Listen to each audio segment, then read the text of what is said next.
Here are the top 5 worst spin-offs of the 1980s, and trust me, there's some real stinkers in this list.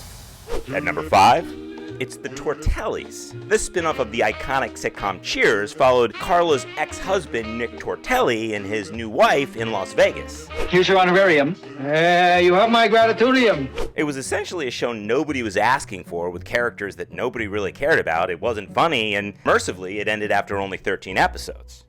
At number 4, it's Beverly Hills Bunce. A spin-off of Hill Street Blues, this finds ethically challenged Norman Bunce, now a private investigator, heading to Beverly Hills for a half-hour dramedy. Yeah, it's around the corner over there. Thanks. Pray you never get a prostate. Even though it had great talent behind it, I mean, Hal Ashby directed the pilot, the comedic tone was just too much of a departure, and only 9 of the 13 episodes ever aired. Fortunately, the Bochco team didn't give up on Franz, and a few years later, he was brought back to television in the role that would really define his career, Andy Sipowicz in NYPD Blue. At number 3, it's Living Dolls. This show actually started as an episode of Who's the Boss, which was essentially a backdoor pilot for this show. But I miss a chance for us to have some fun?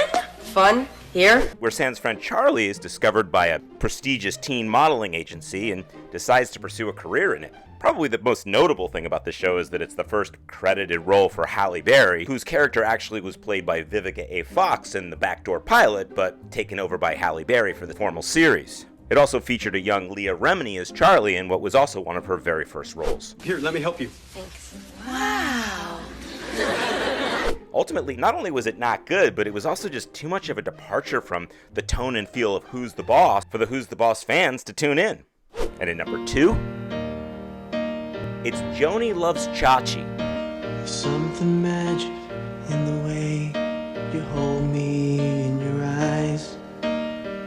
No one ever warned me love just takes you by surprise. This was by far the worst of the many Happy Days spin-offs. It took 2 supporting characters that you can enjoy in small doses on Happy Days, made them the focus of the show, and we quickly realized that we'd kind of rather focus on something else. What's wrong with this? What's wrong is I feel like a complete jerk.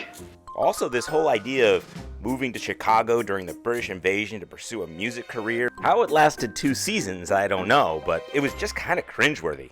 And the number 1 worst spin-off of the 1980s is The Brady Brides. Starting as a TV movie called The Brady Girls Get Married, this short-lived series followed newlyweds Jan and Marcia and their young husbands and attempted to recapture that Brady charm. That's the way that they became the Brady Bride. Unfortunately, the newlywed hijinks was more annoying than it was funny, and the show was canceled after just 10 episodes. So, do you agree with my picks? What am I leaving out? Let me know in the comments.